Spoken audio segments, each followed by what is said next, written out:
कुरुक्षेत्र स्थित राष्ट्रीय प्रौद्योगिकी संस्थान में सेवानिवृत्त कर्मचारियों की दोबारा नियुक्ति को लेकर विवाद गहरा गया है। कर्मचारी संघ ने संस्थान प्रशासन पर नियमों की अनदेखी कर 2 सेवानिवृत्त कर्मचारी को कंसल्टेंट के पद पर नियुक्त करने का आरोप लगाया है। कर्मचारी संघ का कहना है कि वर्ष 2008 में भी इस तरह की पुनर्नियुक्ति का विरोध किया गया था। संघ का दावा है कि शिक्षा मंत्रालय की ओर से भी सेवानिवृत्त कर्मचारी की पुनर्नियुक्ति को लेकर दिशा निर्देश जारी किए गए थे। संघ ने नियुक्ति प्रक्रिया की पारदर्शिता पर भी सवाल उठाते हुए आरोप लगाया कि केवल संस्थान की वेबसाइट पर सूचना जारी कर नियुक्ति की गई, जबकि अन्य भर्तियों का व्यापक प्रचार प्रसार किया जाता है। इस संबंध में शिक्षा मंत्रालय को भी शिकायत भेजे जाने की बात कही गई है। कर्मचारी संघ ने दोनों नियुक्तियां रद्द करने की मांग करते हुए चेतावनी दी है कि यदि उनकी मांगे नहीं मानी गई तो प्रतिदिन निर्धारित समय पर धरना जारी रहेगा। वहीं एनआईसी प्रशासन की ओर से इन आरोपों पर समाचार लिखे जाने तक कोई आधिकारिक प्रतिक्रिया सामने नहीं आई है।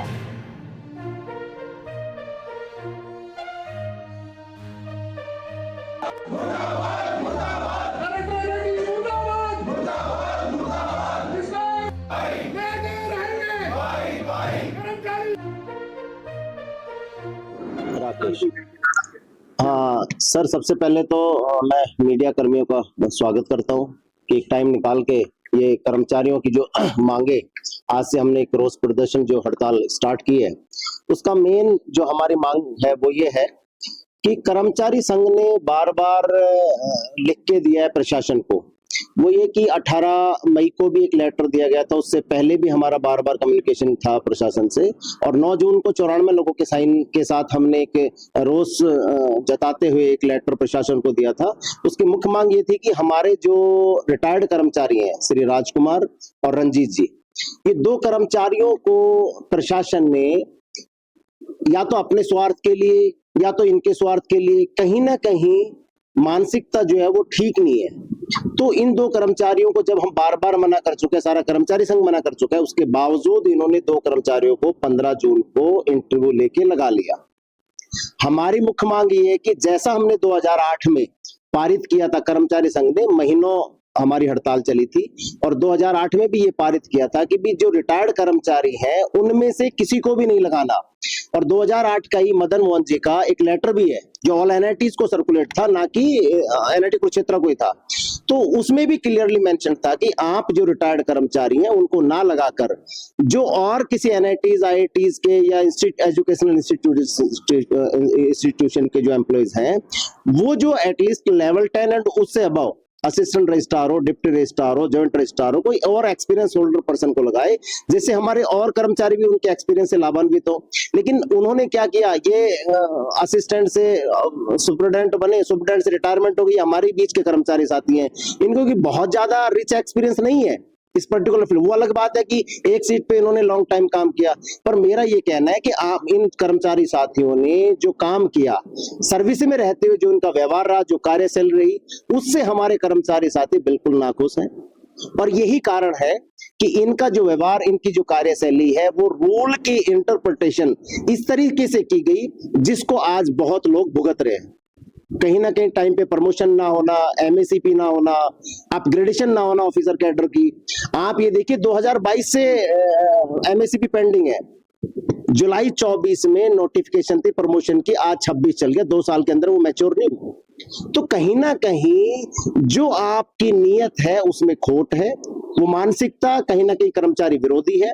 तो इन सब को ध्यान में रखते हमारा तो एक ही एजेंडा है, हमारी जितने भी जायज मांगे हैं, खासतौर पर जो योग्य कर्मचारी है उनकी टाइमली प्रमोशन हो, और हमारे जो ये रिटायरमेंट जो कर्मचारी, जो एक तो दिसंबर 24 में रिटायरमेंट हो गए थे रंजीत, और अभी अप्रैल में, इसी साल अप्रैल में रिटायरमेंट थे राजकुमार, इन दोनों को इमीडिएटली हटाया जाए और इनके बजाय जो भी आपको सक्षम अधिकारी लगता है, ये हमारे कर्मचारी साथी, इनको सारे कर्मचारी संघ के कर्मचारी साथियों के ऊपर अधिकारी बना के बैठा दिया। जो सक्षम नहीं है, जो काबिल नहीं है, उसके बावजूद बिठाया गया, तो कहीं ना कहीं ये गलत आपकी इंटेंशन को इंडिकेट करता है। दूसरा, हमारा तो जो टाइम पे प्रमोशंस होने थे वो नहीं हो रहे, उससे कर्मचारी त्रस्त है। तो इन सब चीजों का वो ध्यान में रखते हुए हमारे कर्मचारी संघ ने अभी 23 जून को जनरल बॉडी मीटिंग कॉल की। जनरल बॉडी मीटिंग में सर्वसम्मति से ये पास किया गया कि हमारे जितने भी कर्मचारी साथी हैं वो एकजुटता के साथ प्रशासन के खिलाफ धरना प्रदर्शन करेंगे। पर सिर्फ 2 मांगे अभी हमने स्टार्टिंग में रखी हैं। वो हमारा पहला है, जो हमारे आपने कंसल्टेंट लगाए वो इमीडिएटली रिमूव किए जाए, और दूसरी हमारी है कर्मचारियों की जितने भी जायज मांगे हैं, खासतौर पर प्रमोशन, एमएसपी, अपग्रेडेशन, वो इमीडिएटली, हाँ पुतला भी फूकेंगे हम, और भूख हड़ताल भी करेंगे हम, पेन डाउन स्ट्राइक, जो भी हमारी डेमोक्रेटिक वे में अधिकार है उनको हम टाइम पे चीजें, हमारा जो धरना प्रदर्शन है उसको आगे और रूपरेखा देंगे, और एकजुटता के साथ हम प्रशासन के खिलाफ नारेबाजी। आज लगभग 80 के आसपास थे, 78-80 के आसपास थे। हमारे 143 टोटल कर्मचारी हैं। तो कल क्योंकि आज पहला दिन था और कर्मचारी साथी आएंगे, जैसा हमने जीपीएम में पास किया, सारे कर्मचारी साथी एकजुटता के साथ प्रशासन के खिलाफ। हाँ, डेली हमारा, जब तक कि हमारी ये मांगे पूरी नहीं हो जाती तब तक हमारा ये धरना प्रदर्शन कंटिन्यू रहेगा।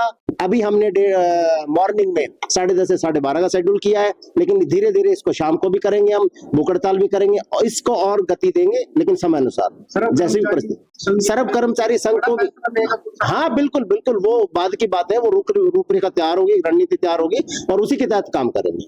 आपका पूरा नाम? राकेश कुमार मीणा, कर्मचारी संघ प्रेसिडेंट। राकेश।